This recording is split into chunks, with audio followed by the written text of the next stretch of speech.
We're excited about today's guest. Pickle with Silas has found a unique way to connect the pickleball community through storytelling, through humor, and authentic conversations.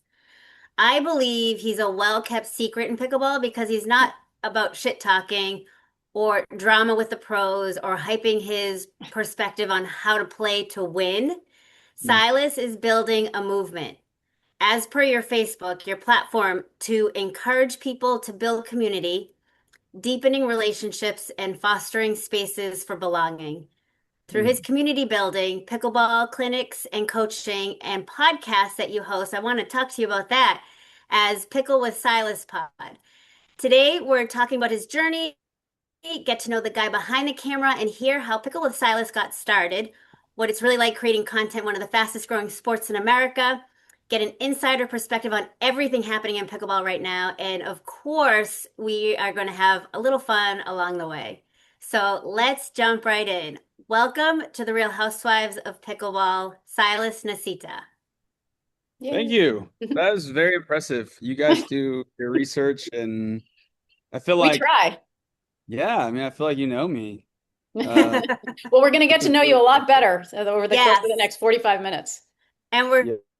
so excited to get to know you more. Um, like we were talking, like pickleball just gives you an opportunity to meet people who I know that I never would have come across before without pickleball. Mhm. So we love getting to know the person behind the brand. So before we do talk pickleball, can you tell us about your impressive football career? Hmm. And I'll start it off with you starting as a student athlete at Cornell, walking on to Baylor as a running back in 2014, then leaving Baylor and heading eventually to finishing your college degree and playing football at SAGU, and then starting your another like life football career professionally by playing Europe at the GFL, the AFL, and the ELF leagues. Like so impressive. And I was telling Neely earlier that when I was telling my son, he's now 20, he played football at Denison and he played in high school and he loves football. He's all into the stats. And I was telling him that I was going to be talking to you this week. He was like, he knew all the things I was telling him about you. And Hmm. he was even like, yeah, Baylor was gross in 2015. Like he was like so excited about your stats and Wait, is that the um, the slang nowadays for the kids? Gross? one of them. Oh, okay. But can you tell us about your impressive football career? Because, yeah, it was just really exciting hearing everything that you've accomplished already, even before pickleball started. Yeah. Man, I haven't talked about football in a long time. So, Really? What? yeah, I don't care about football. I don't watch football. Like, people ask me about different teams and things. I'm not interested in it anymore. I've kind Yeah, of moved on from it, and yeah. um, You know, feels it's like a funny, different life. Silas. The same thing is true for me in tennis. Because I played college tennis and it was all about tennis, and I have like no interest in it anymore. Except, I mean, my kids play, but personally, I'm just over it. I'm just all in for pickleball. Yeah, I think a big part of it is what matters to me most in my life has changed. And for football, Mm, as much as I love it and it's awesome and it is a team sport for sure, at least for me, it was so much more about me and about being the best player that I could be in how much could I achieve? How far could I take it? And that's just not what my life's about anymore. mm, And pickleball is so much more about how far can I bring other people Right. and how do I give other people platforms and highlight other people. Like I said, I mean, I used to create some of the coolest highlight videos of myself playing football. Like I would make really cool videos. It's just like my life was about highlighting myself.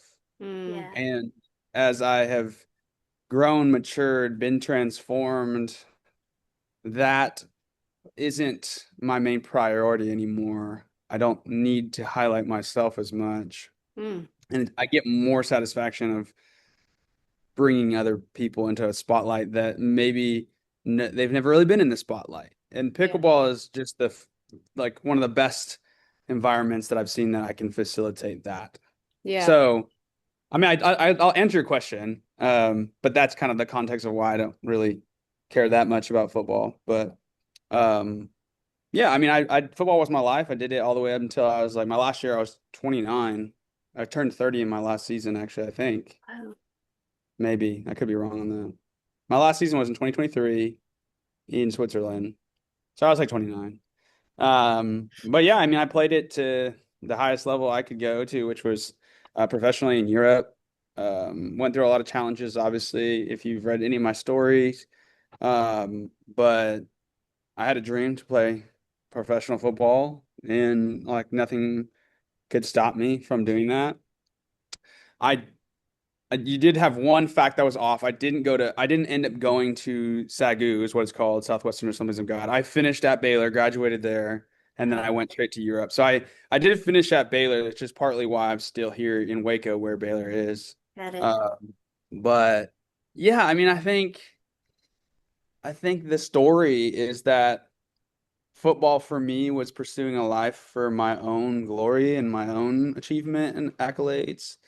And I got to the point where I was just like, this isn't satisfying, you know? Like there's only so many touchdowns you can score and you're just like, oh great, like I took a ball across the line like again, you know? Mhm. Yeah. And I'm I'm glad that that no longer brings me the same satisfaction.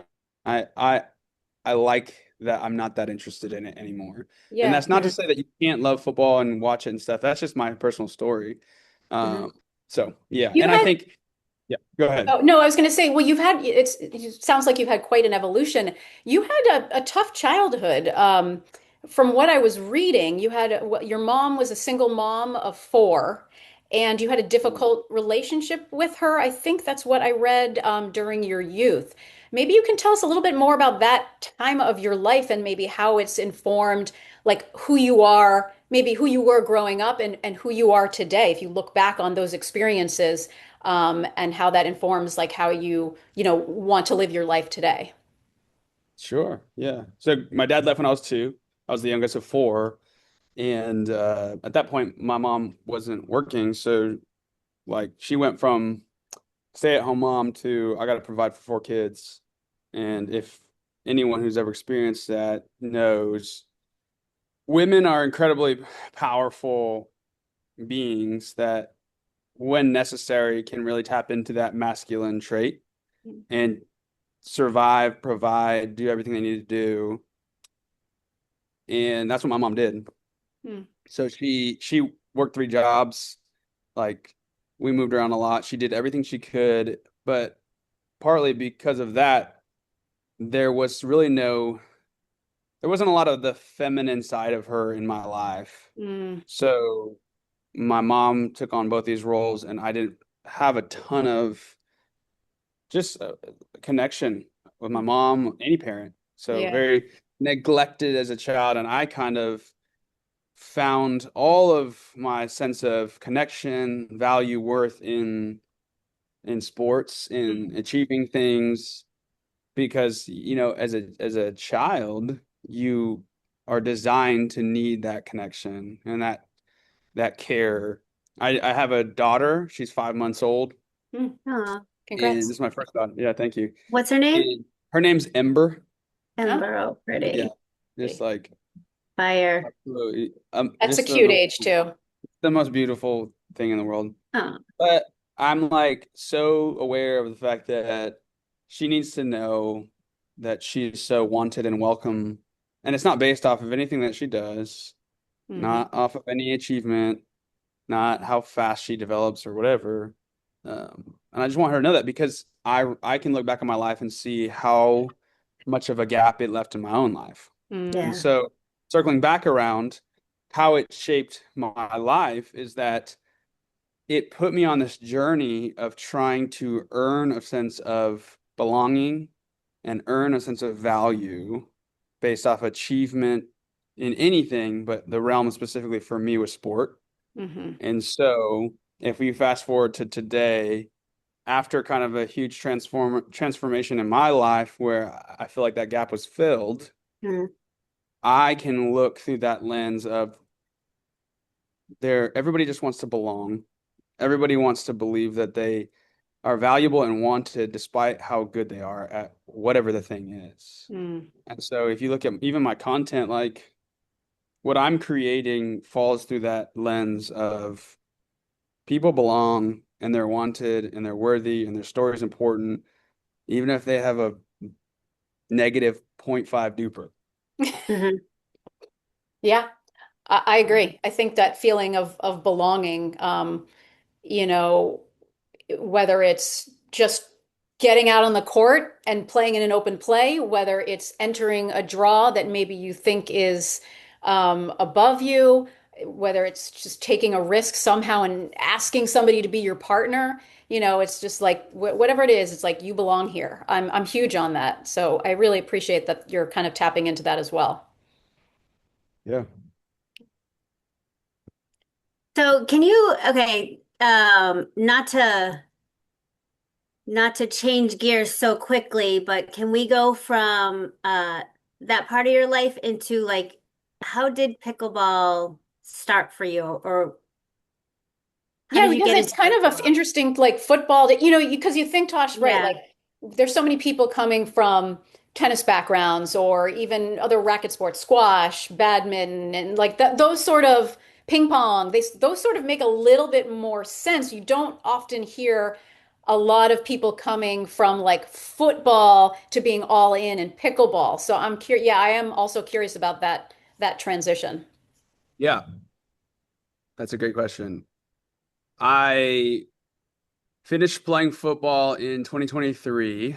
It was obviously a huge part of my life. For anyone who has taken their sport super seriously in their life, it becomes so much a part of your identity, which is a whole different conversation in itself. But when I finished playing football, I was like trying to figure out, well, what's next? What do I want to do? I'm gonna have to find something that I enjoy doing if I want to continue to stay healthy. Because I'm not a person who's like, I'm gonna go to the gym for the sake of going to the gym. I don't want to do that. That's Yeah. just like I don't care that much. I mean, I would end up doing it, but I don't want to have to do I don't want my form of physical exercise to be disciplined for my entire life. Right. Hmm. Like I put so much time and energy into football because it was a passion. I loved it. And yes, there was discipline, but the discipline was worth it. So I didn't want to go into like my adulthood and be like, man, for the rest of my life, I'm just gonna have to discipline myself to go work out and do whatever. I did CrossFit for a while, which like I enjoyed doing it because of the community. Um, I did jujitsu for a while, and I kind of like that as well. And I had played a pickleball just like a couple times during COVID, just someone invited me or whatever. But I'll never forget. This is probably 2025, maybe. I think 2025. Wait, no, 2024. Um, I did a CrossFit competition. That's where it all started. So did a CrossFit competition in 2024. And if you've ever done a CrossFit competition, it's basically you just work out all day. It's I've seen them honestly, on TV. Yeah. yeah, it's kind of stupid, honestly. It's just like you pay It money to looks just, really difficult, it is like difficult. It is physically totally difficult. challenging. Super challenging, super Yeah. difficult, but you're just paying to go work out three really hard workouts in one day. Yeah. Yeah. And I'm sitting there in between workouts thinking to myself is like, is this what I'm gonna be in my life? Like I'm gonna look forward to just working out all day. And I remember thinking to myself, like, I'm gonna try something else. And so I literally at that competition said, next week, next Saturday, I'm gonna show up to the tennis center. I know they have like pickleball open play. I'm just gonna show up and play, and kind of just had fun with it. I had a great time. Played for like 4 hours straight. Sweat like 7 gallons of water, and just like I was like, oh, okay, like I can do exercise. I can do this as exercise. Um, and I like kind of jumped into it, but then there was like this like weird identity crisis thing where I was like, man, like historically I've played football, which is in America at least like super cool, Yeah. you know? It's like, Right. oh, you're cool if you play football, right? And so I have these choices like CrossFit, Jiu-Jitsu, pickleball, and I'm thinking like, what do I actually like versus what I think is cool? Yeah. Yeah. But Silas, you And can make pickle. You're the one to make pickleball cool. I am assigning you with that job. yeah. Well, I mean, yeah, I mean, that's sure I can go that route, but I think what makes it cool is the community. That's Yeah. ultimately what makes it cool, and I think that's what I am trying to do. But I made that choice. I was like, I'm going to choose what I actually enjoy the most, not what I think other people will think is cool. And then from that point, I kind of just fell in love with it. Yeah. And so what is your like what are your goals now that you're all in with pickleball and you're, creating community? Mhm. What are some of your goals within the pickleball world? Maybe personally and professionally. Hmm. Shoot, I haven't really thought about that a ton, but I would say my goal, like I'd say my big vision is to encourage people to build community. That's like a bit on a big vision, right? I Mhm. want to show people that you can build really deep, lasting relationships with people that you meet on the court that goes far beyond just the pickleball itself. Hmm. And like we're living in like a super lonely time. There's like a loneliness epidemic. I think it started really like what really exacerbated it was during COVID. Yeah. People just got really, really lonely. And so, I mean, pickleball is such a great environment to kind of fight against loneliness. And I want to use my platform and my ability to facilitate spaces where people can learn how to have community and build community. Um, Yeah, it's great.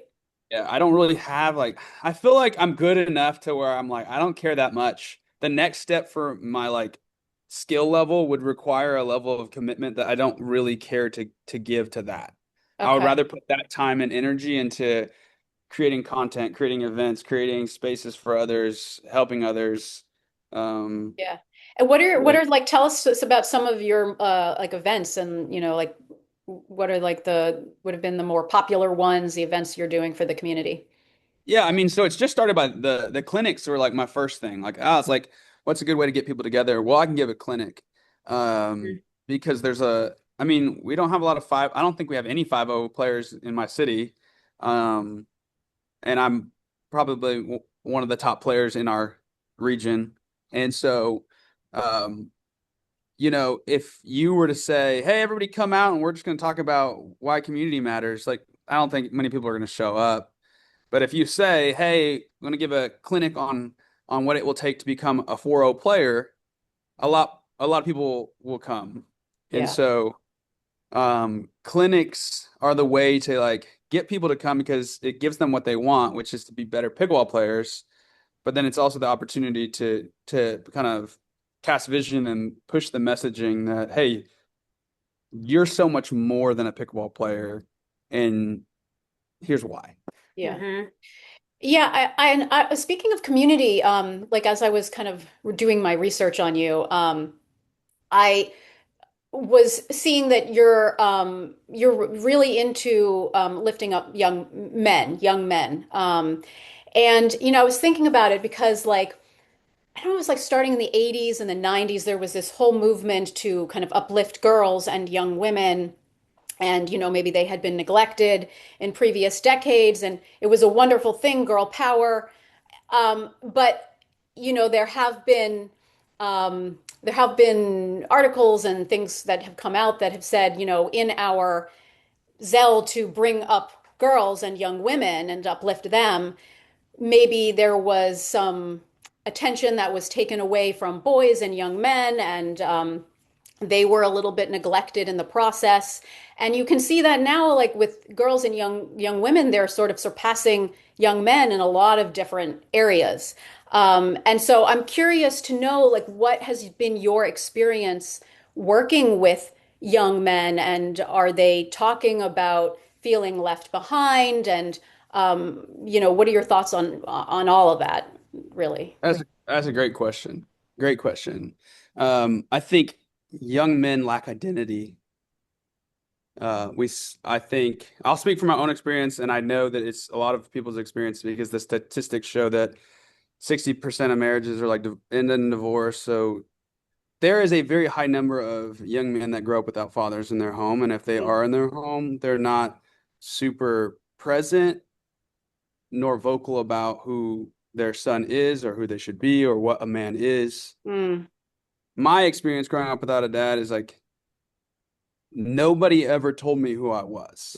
Nobody Mhm. ever told me what a man is supposed to be. What does it look like to be a good husband? How do you pursue a woman? How do you treat a woman? How do you walk in confidence as a masculine individual? Mhm. Right. I didn't know any of that. Like I had very little of that. My coaches were helpful, but I've had a really, really hard journey of trying to figure out who am I and what does it mean to be a strong man. Mm. Um, what Is does it your mean? father still in your life or? No, he died. Oh, Yeah, he did. so Okay. he died when I was in high school. So he kind of popped in and out, but he And died. you never had a relationship with him? Not a good one. I mean, No. like he would just pop in and out, so it wasn't really there. Yeah. So I spent, yeah, you're right. I do spend a lot of time in mentorship with younger guys, but then I also seek a lot of mentorship from older men as well. Mm. And the biggest trend that I see with young men is insecurity, true insecurity, and then but simultaneously being told that they need to be confident, Mhm. but Mm. not knowing how to be confident.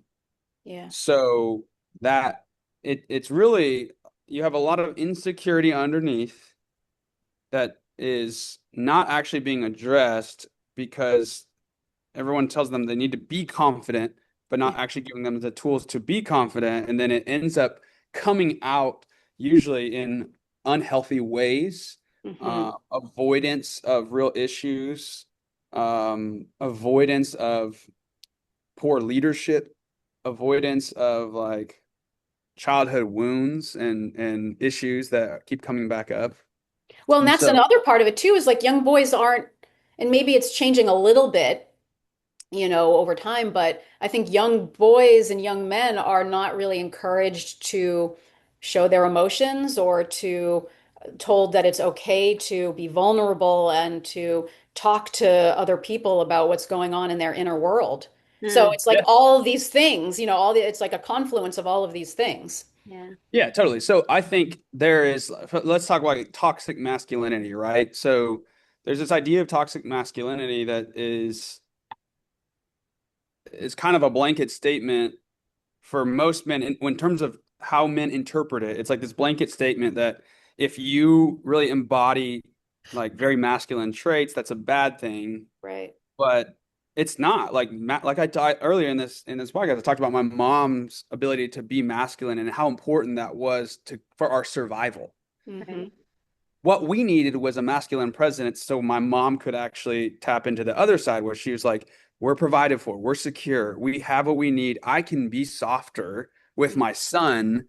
Instead, she had to play that whole masculine role, and it really hurt our relationship because I never got this softer side, and so I had to always like just always we got in these fights where there was never any vulnerability. It was always just control and power Mhm. to the point where I ended up moving out of my house. I was like, I can't live like this anymore.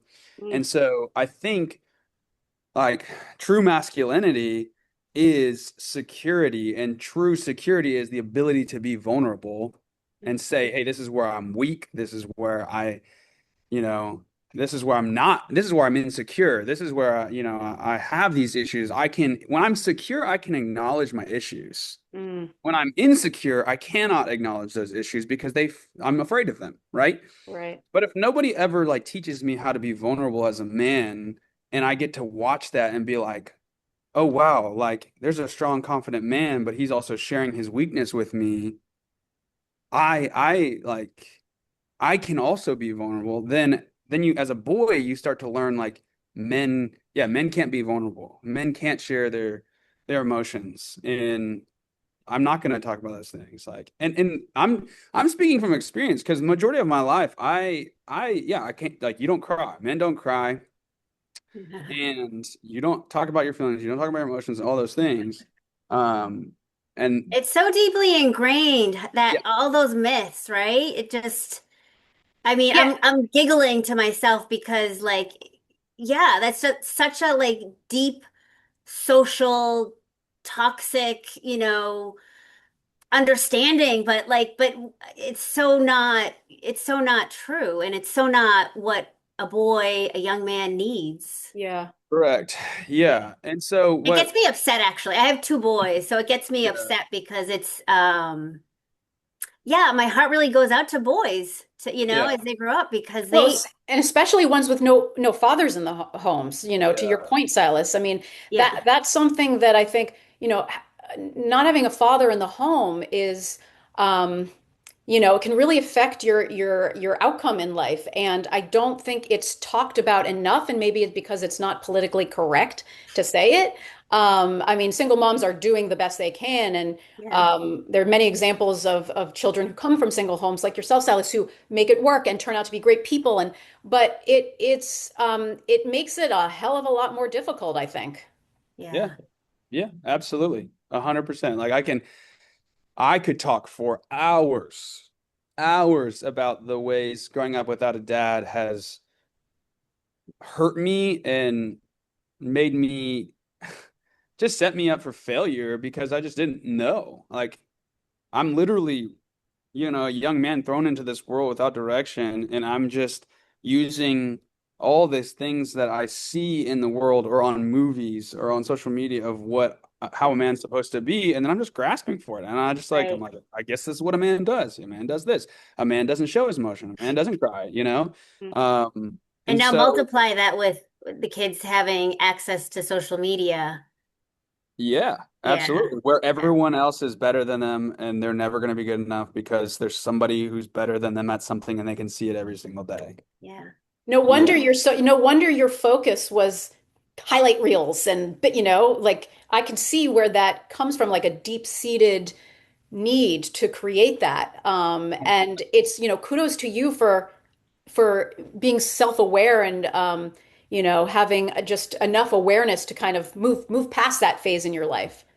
Yeah, I mean, yeah, I guess you could say kudos, but at the same time, I just train wrecked my life. Like I never could have a good, healthy relationship with a woman because it was always about me.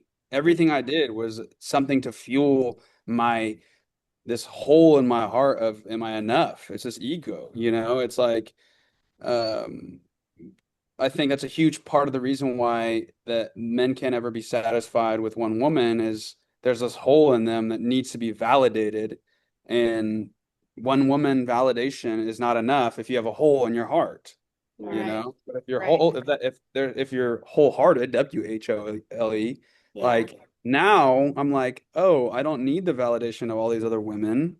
I don't need the validation of all these right, and that I'm so accomplished in business or in whatever.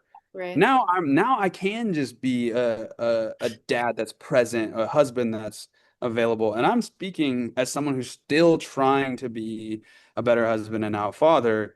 Um, but like I said, I train wrecked my life because when your life is entirely about you, you cannot have space for other people. mm, And we were built for other people. And so if you're constantly wrecking relationships, at some point you got to get the realization like, I'm miserable and this isn't working. And that's my story. So mm.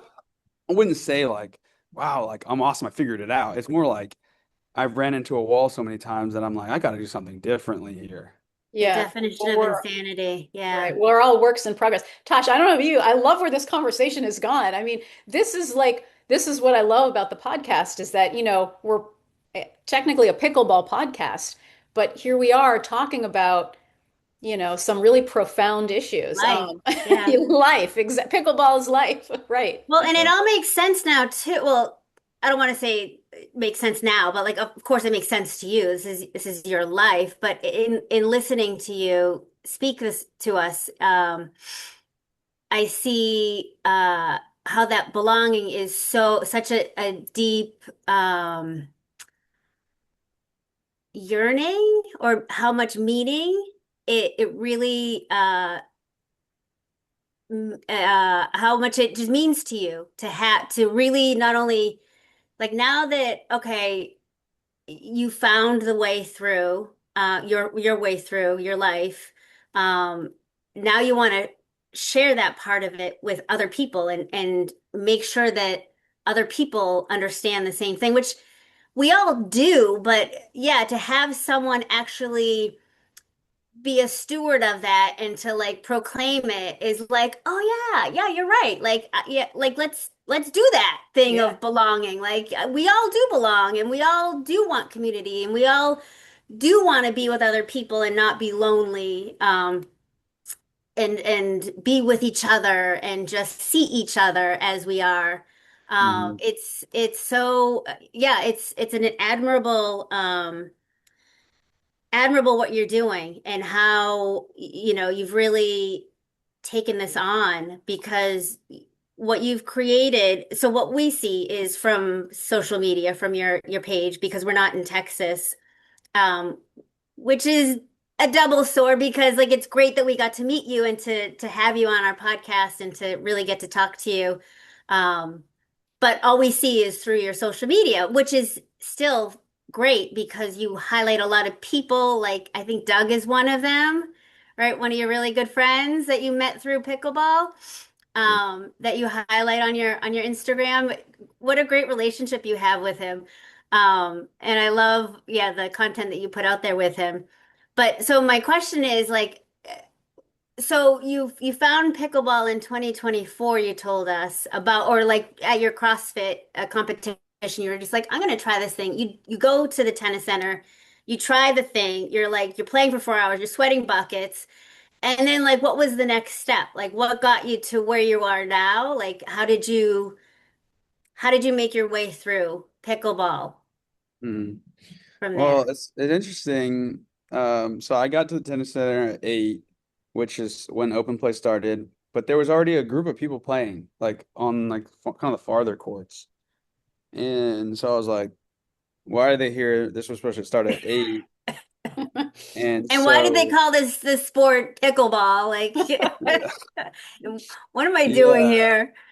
yeah. So I asked some people like, hey, who are those people? And they're like, oh, that's the advanced group. And I was like, oh, Ba, ba, okay. And ba. so the next Saturday, I showed up at 7 and I just started playing with them.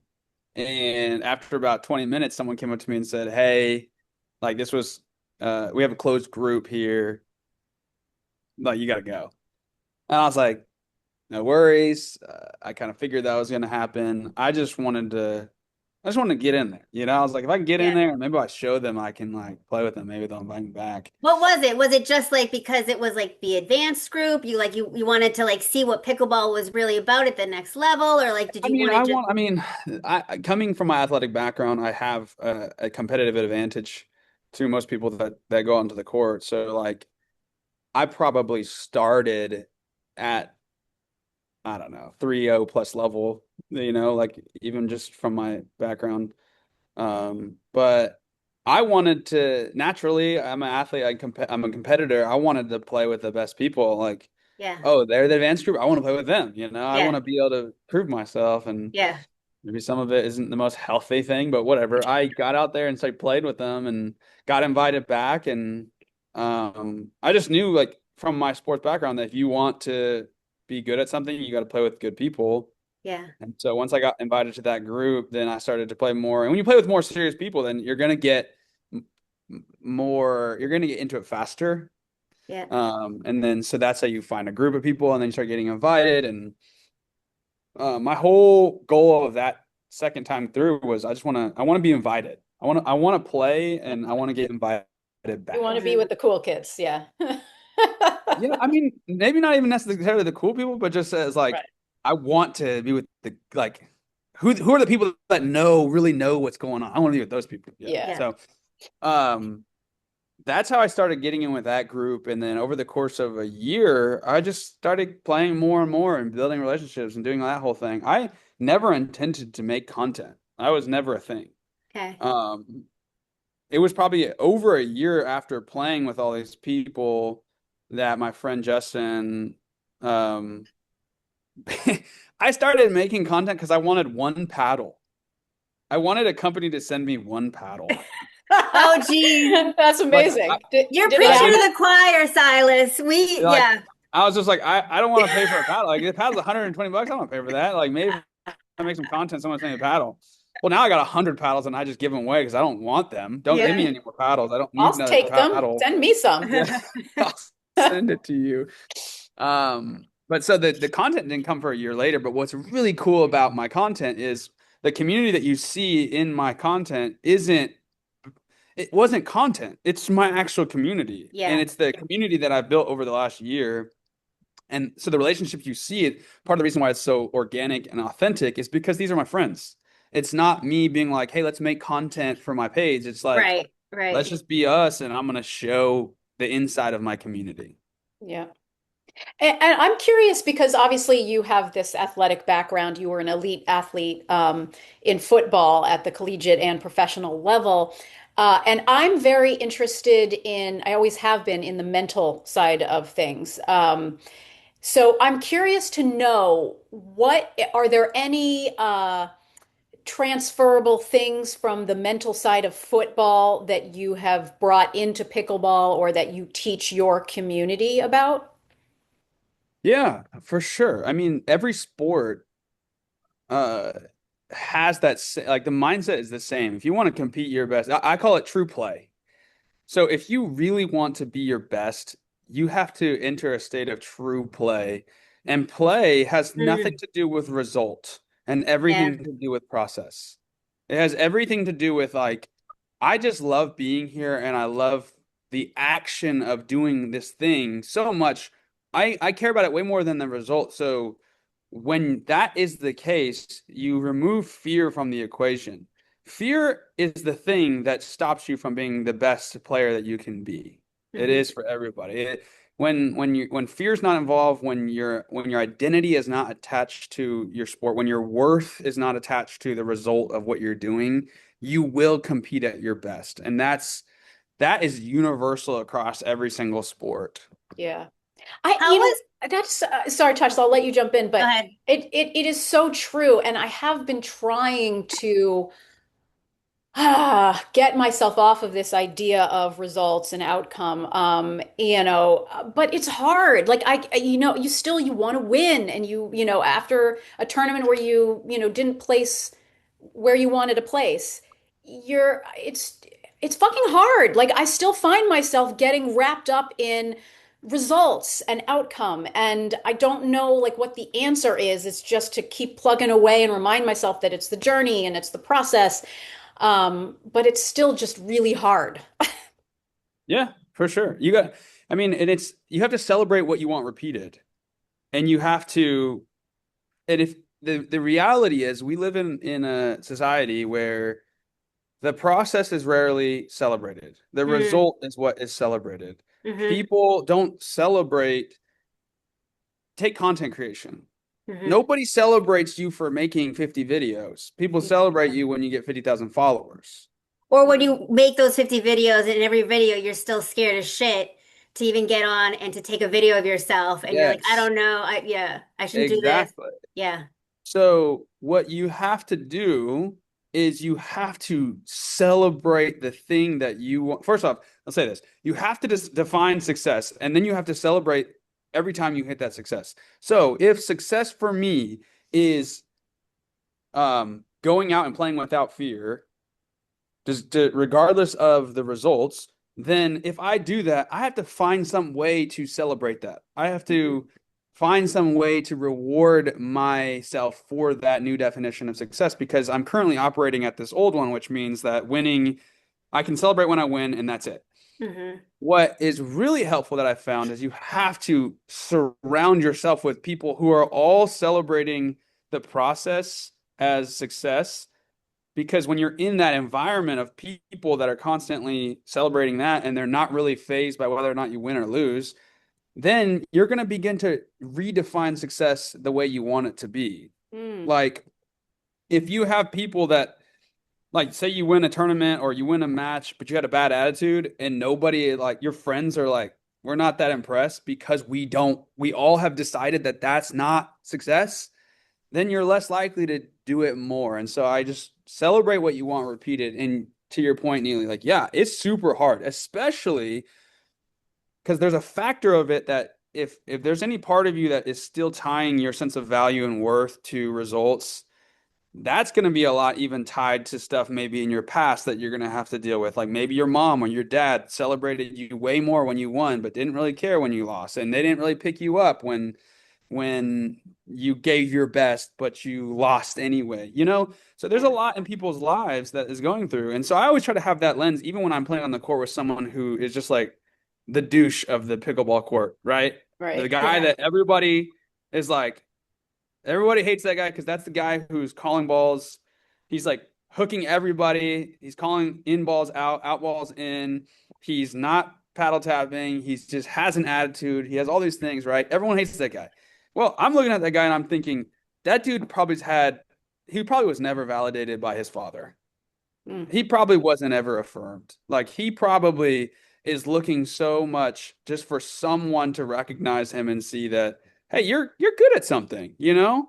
Yeah. Because it comes from a place of hurt that people are doing that. And Mm. yeah. That is, yeah, that Ah, is so profound. So everything you've just said, the second we stop this recording, I'm gonna go back, Tosh, and listen to like that clip on loop. Quickly, Chad, and then I will let you jump in. But I just wanted to piggyback off something you said about, create like a form of success, whether it's going in, playing with fear, or giving your best effort, and then reward yourself if you kind of accomplish that. Can you give me an example of like how would you reward yourself? Like whether you take yourself out and get ice cream, or give me some examples of how you might do that.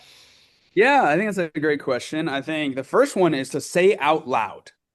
Say out loud. Like, for example, I'll give you a quick example. Like, um, I I really want to get a like good backhand drive down the line, right? So if someone hits me a ball to my left side and that their right side player is kind of crashing in, giving me that line, right? It's a really hard shot, right?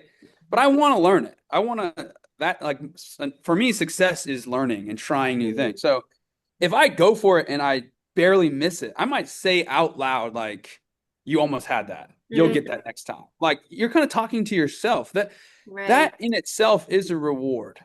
right? You're telling yourself something like, because imagine if your partner said it, oh, that was a really good shot. So Right. close. That Right. would impact you, Yeah. right? That's a Yes. Yeah. reward. But the reality is, it just doesn't always happen with other people. But you can do that for yourself, and that would Mm. be one example of how you could reward yourself. What's Self-talk. cool about content creation is I have found a super hack, which is that if success is highlighting other people, I can go out and create content and maybe I lose a game, but because my mindset was on highlighting somebody else, I'm like rewarding myself by creating their highlight, and that Yeah. actually makes my content better. And now, Oh, so my reward is getting more engagement from other people because I highlighted somebody. yeah. Yeah. Yeah. Yeah. Look at that. But I that's mean, if my definition of success is if I'm trying to rewire, like I have to win every game. Right. So right. like say I missed a shot or I got beat on this crazy rally. Well, I can reward myself or think of it as a success by taking their highlight instead of focusing on my low light. Yeah. Right. Yes. I don't know if Oh, that makes well sense. said. No, no, no. Well said. Well said. And a lot of it is, it sounds like from what I'm hearing, I mean, I'm getting so much, like this is like impacting me personally because Yeah, there's so too. many just like really, really good reminders of just not only like how we want to be on the court and what kind of player we want to be, but just who we want to be as a person. Yeah. Um, and uh yeah, like I'm feeling like this is like my therapy session. Yeah, So thank you. seriously. But I forget where I was headed, but I did want to go back to we were talking about play. Was it how what role did like actual play um work in your, like when you were in your football phase of life? Was that play for you, or did you have like, was it just different? Was it more that you were just dedicated to winning the thing? Can you ask it another way? Yeah, well, like what Oh, do you mean by what do you mean by play, Tosh? Like fun, joy, that sort of thing? well, we were just talking about play and how it's like, play as fun as like when we were kids, like, yeah, go out and play, like just free Right. form, like, pick up football, flag football games, or, in the front yard, or you just like make up a whole new game. Like, what is it, like hide and seek, or like Yeah. something, like that Yeah. kind of play. Like, was football for you play, or did you develop that like after your football phase? Or was it Okay. something you had? Yeah, that's a good question. I would say that it was mixed. When I was enjoying it the most is when I was just playing and I wasn't Hmm. trying to uh wasn't trying to score like hey, here's a good example. Like when I was just playing, I was having fun despite whether or not I like got the ball and was scoring the touchdowns myself. If I wasn't playing, we could be winning, but I would be upset because I wasn't getting the ball. I wasn't Hmm. scoring touchdowns. I myself Right. wasn't getting the stats, Right. right? And so I would say it definitely was a mix. There's moments where I feel like I was in true play, but then there was moments that I wasn't. But one thing I will say about true play is like we talk about like pressure in sport, pressure increases the enjoyment of those who are truly playing, but it increases the fear of those who aren't. Mm. So if you're really Uh, in that state of play where you're not worried about the results, high pressure situations make it more fun. When Mm. you're down 10-9 and it's their serve, when you're just playing, you're gonna have more fun and play better when you're just playing. right. Yeah. But when you're not playing, when you're trying to win so bad, it's gonna increase the fear, which makes it more difficult. Yeah. And so That makes so much sense. It Yeah. does. yeah, so yeah. And No, it so, does, because Tosh. That I wanted to touch on that play thing, the idea of play, like we were talking about, like when we were kids, we would just play. Um, Hmm. and now as adults, like I feel like, and I myself also feel this for me, is that yeah, like I toggle between going for the result versus just playing. And I feel the difference. Hmm. And for me, yeah, playing with fear and like feeling tight and like just, forcing things does not feel good at all. Like, and I'm sure a lot of people could say the same, but Yeah. when I play and I just like, I feel like I'm flying. Like I just like a little kid, like I feel like I'm flying on the court, and um that that feeling is just phenomenal. So like even before like the decision, the choice to define like what success is, I feel like play is like so underutilized as adults. Like we Yeah. forget, like we think almost that we can't play anymore because we are adults, and it's more of like an organized, like specific way of, how you have to playing be. pickleball. Yeah, how you have to be on the court. Yeah, Yes. and So, I see what you did there, Tosh. I wasn't sure where you were going, but this is an excellent point because the idea of like play and joy in pickleball versus the more you kind of go down the pickleball rabbit hole and get involved in the pickle universe, it does sometimes start to feel heavy and serious and results and duper and how do how do you kind of strike a balance between those two? Because you do have, if you want to get better and you want to improve, there has to be that sort of serious side, and you have to improve your duper if you want to get better partners and play in better with better levels. Um, but you also don't want it to sometimes, sometimes I can feel like a little bit burdened in a way. And I don't like that feeling. But yeah, it's still there. And so it's like, how do you yeah. strike that balance between play versus that competitive seriousness, that competitive drive? Yeah. Any Yeah, I thoughts? mean, I think you have to really ask yourself what you're getting, like what is your goal here? Like what is your end goal? What Yeah. getting very clear on that is gonna help because that's going to give you like a sense of direction and it like can because you're going to naturally feel things. So for me, for instance, there's times where I get competitive still. But what's interesting, I told a friend this the other day. We have like a more higher level group that will play, and sometimes we'll get really competitive. And most of the time, I'm just like myself having a good time. But then there's some times where I just want to win, and I don't care about anything else. Yeah. Those are the times when I won't give them the benefit of the doubt on a call, or I'll be like a little bit less encouraging.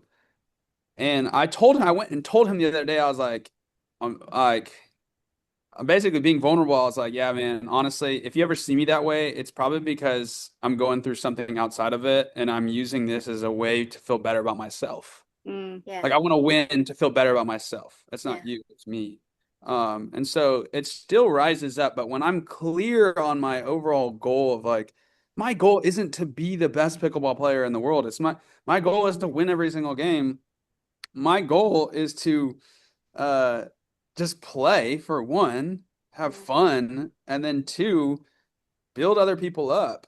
And if I'm very clear on that goal, the moments that I don't execute on that, I can go back to it or even go apologize to somebody that maybe I wasn't like the most encouraging person to. And then it's just like it's course correcting, but if you don't have your aiming point of like this is why I'm doing it, then you can't course correct. It's just basically today I had play, and then today I was super competitive to the point of unhealthy competition. And then tomorrow maybe I'll be better, but it's not like I have something that I can strive for, a goal that I'm striving for, an aim that I'm striving for that I can course correct on. mm. Does Yeah. that make sense? I don't know if I made sense. Very To me, so it so sounds wise. like Yeah. there's just intentionality and integrity are in alignment, right? As a person, and then you just take it everywhere you go, whatever you're doing. And that Yeah. means on the pickleball court as well. Yeah. So here's another example, and you can cut me off if I'm talking too much, but I run a business and I think about my business as a whole as play. Like at the end of my life, all the things that we do, the money that we make, it's just like it doesn't matter. The results aren't going to matter. When I die and I'm on my deathbed, like all the things that I'm doing here, and it's like I'm not going to remember it, you know? And I can go into business with that mindset of play where the results of this business aren't attached to me and my worth and my value. And that's gonna, if that is the case, then it takes the pressure away. And the pressure in business creates like opportunities to be uh not integritous in your business practices. It makes you rush and not treat people well. You have less patience for your employees. You have less like intentionality in getting to know them and serve them because you feel pressure. Pressure doesn't help. And so if I can think about my business as play rather than this competition that I gotta be better than that business or make more money, then that's going to help me be a better business leader, run a better business. We're going to be just better to the people that we're serving here and the people that we're serving in our community. Mm, It's the yeah, same well thing. said. It's the exact Yeah. same thing. Very well Yeah. said. I'm curious, we're sort of running out of time here, but like in terms of content creator life, I'm curious, like, have you like have you ever received like a crazy DM or like crazy comments? Like how do you deal with the Yeah, commentary, the internet trolls? some lady posted a picture of her granddaughter and said, "Marry my granddaughter. This is her." Really? And I was like, maybe I should post a picture, or maybe I should make some videos with my wife and child. Yeah, Uh, well, you might need to kind of pepper them throughout your grid so that people know you're spoken for here. yeah, yeah. So that was weird. That was That for is sure weird. that is funny. I'd That is like so to funny. end on the theme of community. And I've been, looking through your Instagram page, and there's a lot of community. I mean, it's right there, like all the people who you play with, who you're friends with. especially I said his name earlier. Was it Dave? Doug. Doug. And his cooler. Yeah, that's so true. So what makes your pickleball community so unique, and what do you think about the pickleball community as a whole? Hmm. I think what makes my specific pickleball community so cool is we have a lot of people that love Jesus in our pickleball community that is like a big part of their life, and it's the like how they live their life. Um, they are pretty vocal about that, and it's not just like something they say as a way to be like religious, but you could actually see that it affects their life, and they're just so open and honestly vulnerable. Like vulnerability is a huge part that I've Yeah. seen from these people that love Jesus because it's like the message of Jesus is that you don't have to be perfect, so you can show your weaknesses. And I feel like my community does a really good job of just being honest with who they are, not having to have it all together, and the reason being Jesus. And so for our community, it's that the pickleball community as a whole, I think um the baseline level of being able to be a pickleballer to be able to play the game and at least operate within the rules is low enough to where so many people can come in and play. And this is just my hot take here.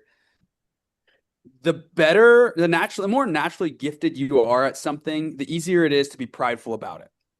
Yeah. Hmm. A lot of the people I've seen who have played pickleball are a lot of people who weren't the best athletes, the people who were so good naturally as a kid at their sport. A lot of them were just people who they actually probably weren't ever included because they weren't the most athletic. So they've grown up with this like humility that I want people to belong. Because I want it to belong. I don't Yeah. think I'm better than everybody. So, hey, you're welcome. And so I think with pickleball, the community is so welcoming because so many of the people that have fallen in love with it were people that at one point in their life didn't feel like they really belonged. Hmm. Yeah. Geez, so many Yeah. wisdom bombs on this show, Tosh. I mean, yeah, no, it's definitely helping give me clarity and where my holes are. This episode is And going to I be and on I repeat on in my well, car. I genuinely appreciate, we both do, how much you've shared with us, because yes, we came to talk about pickleball, and it was probably like the smallest part of what we talked about was actual pickleball. But I really wholeheartedly believe that this is the message that people need to hear.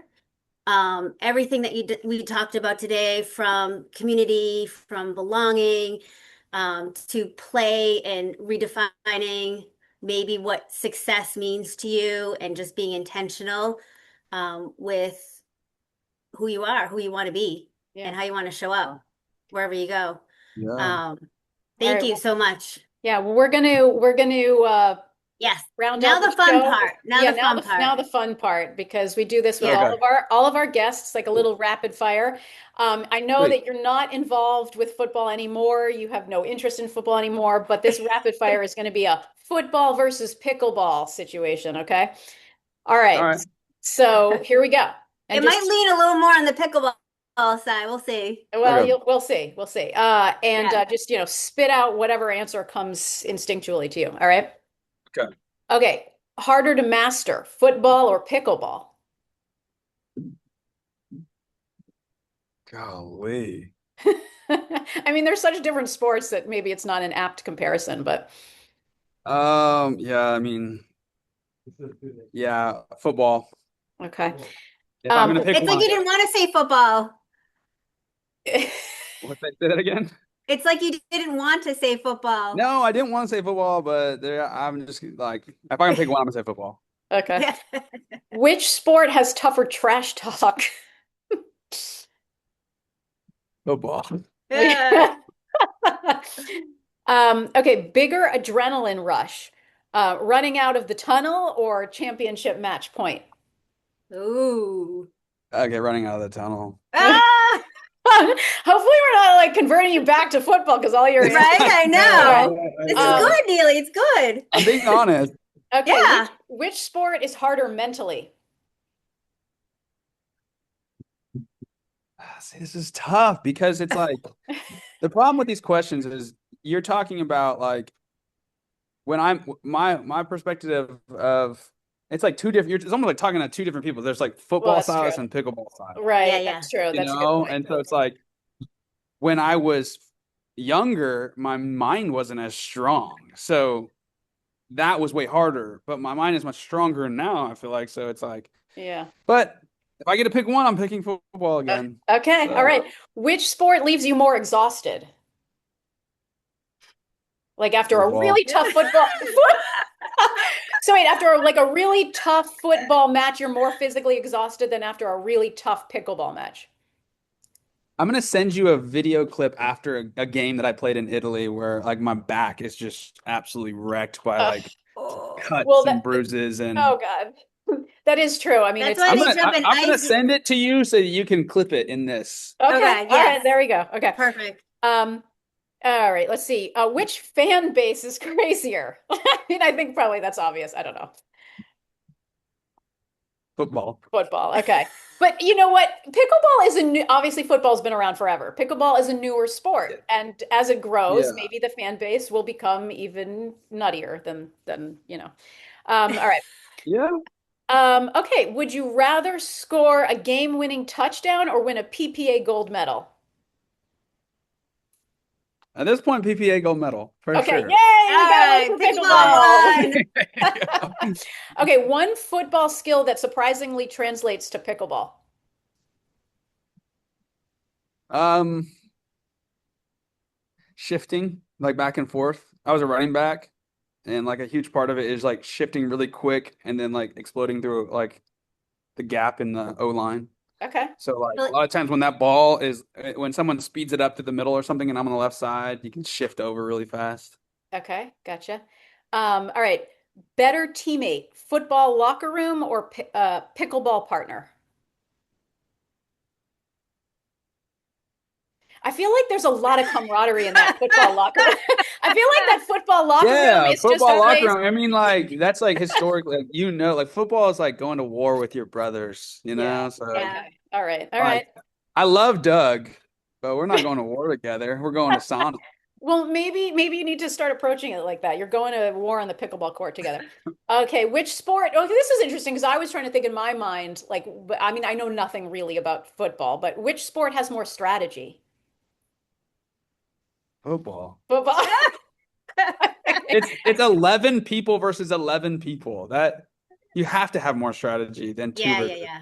Okay, Yeah. all right, I got you. Okay, if your football coach watched you play pickleball, what's one thing they'd yell at you?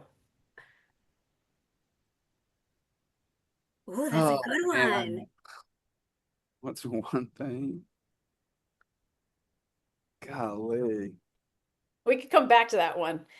Uh, KYR. KYR. KYR means know your receiver, and it's basically like if you're a quarterback, you're throwing a person a ball, you have to know them and know their ability. So oh, he'd be like KYR. So you're working with a partner, you have to know their ability. So if like I could see him yelling that, like how much I would need to cover for them or let them cover for me. what's the Okay. expression? Because I'm gonna start using. KYR. KYR. K Oh, like the acronym. KYR. Got KYR. it. Okay. I'm going to start using that. Okay. A couple more. If you could steal one NFL player's athletic ability for pickleball, who would it be? Jeez, I don't really know a lot of NFL players anymore. Um, jeez. Yeah, I'm blanking. I literally don't know NFL players anymore. Okay. Well, all right. What about which pickleball pro would make the best wide receiver? Maybe that's you. A running Uh, back as his position. Oh, you were running back. Okay. back, yeah. I don't know any. I don't know a lot of pros either. Okay. All Sorry. right. Final question. This one, I think, I don't know. We'll see. All right. Who has bigger egos, football players or pickleball players? Football. Yeah. I don't, maybe They're you're not literally- hanging, Mrs. House, maybe you're not hanging in my circles because I know a lot of people with egos. No, I just kidding. mean, if I've you probably have you been ever one of them. walked have you walked on a college campus now, So and then especially with funny. NIL, what these kids are getting paid? Are you kidding Yeah. me? That is Yeah. true. Goodness Oh, gracious. speaking of, by the way, So speaking of all of funny. that, I read that you were ineligible because and obviously given your upbringing, you didn't have a lot of money, you were sort of Yeah. surviving on your own. I read that you got made ineligible because your friend's grandfather paid for your apartment to live in. Like that's Yeah. insane. So Which ridiculous. would have probably been the amount that I even gave them. Like I gave them my bank statements. It was probably around 10 grand over the course of a year and a half. That is like the lowest the lowest player that's getting paid is like 60 at least on the team now. It's crazy. Right. So Oh, yeah. Just thinking about NIL back then to NIL now is like yeah, we didn't have that NIL. wouldn't they That would wasn't have a thing. that would have never happened nowadays. No, Yeah. it's fine. Like I probably like I ran my numbers. I ran my numbers once Chat GPT what I could have probably made. I probably would have made like half a mil a year Yeah. Yeah. Unbelievable. Unbelievable. since but I mean I don't think about that too often. I just Yeah. that's my Yeah, Yeah. right. You're on a different path now, and yeah it's an yeah amazing path. Um, yeah so yeah. yeah, this has been really fun. So I love how this conversation has gone. Like first I started off with like wanting to know more about your football, which he was who made clear He's not that interested. that's not the direction he's going in. And then we finish off with football. Like Yeah, football was the clear Yeah. winner today. yeah. Yeah. It became full circle. Yeah. This Yeah, has I been mean, so much fun, Silas. yeah. Yeah, Well, I really appreciate you guys. You guys asked really good questions. I appreciate you for taking the time to actually learn about me before Yeah. you talk to me, and of I'm course. excited to just can see where this goes. I would love to meet you guys in person one day and maybe play together. Oh, I wanted Absolutely. to tell you. So I play in this league. It's called, I don't know if you heard of it. It's for players who are 50 years and older. It's called the National Pickleball League, and that was the previous name. Its new name is now Champion Series Pickleball League. And we play in August, August 6th to 9th, and we play in Dallas. Okay. Yeah. Are you like right inside like Dallas or I don't I'm about an hour and a half away, but it's okay. not it could be worth it. We can make it Okay. worth it to come Yeah, with out. that with But your friends if they want to see what like yeah, it yeah, looks like. what But the elite 50-plus-year-olds were like. oh Yeah, God. they're no Silas. They're no joke. They're no joke. I mean, Oh, I know. like I some of those know. women are, former professional tennis players, Yeah. top D1 tennis players who are now playing in that league. So Not me. I went as high as high school. Woo woo. yeah, but Tosh is not giving herself enough credit. She had a phenomenal scoring against Lee Whitwell and her partner, who were like top as senior. You guys were in there. You were in that match. So she's Oh, not. see, I was playing in that match. I You was were playing. playing. There you I go. was Yeah. playing. That Yeah. was That was fun. play. Yeah. That I That need was a a little lot of bit more fun. play in my pickleball journey. But I Yeah. will thank let you. you know where the facility is that we end up playing in August, but I'll reach Yeah. out. Yeah. That would be cool. Yeah. Well, thank Awesome. you. This has been so great, and so many truth bombs, so many wisdom bombs, and you're only what 32. 32. So I think you've got a great career in the pickleball world ahead of you, and this has been a blast. I think we need to make this like a buy what is it, twice a year or something. So we can like check in with Silas. He can give us like the right direction where we're headed in or not, like, you He know. could be like our little pickleball therapist. Because I feel like I'm like Yeah. starting to think in my head like, maybe back when I was 9 and my mom did that. But no, there is a Yeah, lot of yeah, that. And yeah. I Yeah. have Yeah. a Yeah. master's in counseling, so I completely believe in all of that. Yeah. I think that's a Yeah. thing. Pickleball therapy is much needed. Yeah. Yeah. I mean, I've thought about it. Like, I've literally thought about doing like some mental coaching or like mental game coaching. But really, what I'm after is helping people, Yeah. like overcome some of those things that have hurt them in their life and start making some steps towards it, because Yeah. you're never too old to learn and grow and transform, and I think as a young person, I'm fresh in that development, and like that stuff still like excites me. And Mm. Mm. so I like to be an encouragement to older people who like I can imagine when you get older, the older you get, it's probably harder to change, to be Yeah. curious. And Mhm. so I want to be encouraging to those people because I get so much out of my time with older people, like so Yeah. much. Yeah. Yeah. So if Yeah. I can be something for them, then that's great too. Our Yeah. tagline is that you're never too old to try something new. So that was like, yeah, exactly what we have are kind of testing out with our audience, Hmm. I you love know? that. I Yeah. Yeah. love Yeah. And we commend you. You're using the hardships in your life to help others, and that's a wonderful thing. So we will be watching your journey, and hopefully you and Tosh can connect Yeah. In Yeah, Texas. Yeah. so fun. Yeah. Let's do it. All right. Thank you, Silas. Thank you guys. Okay. Thanks a Take care. lot.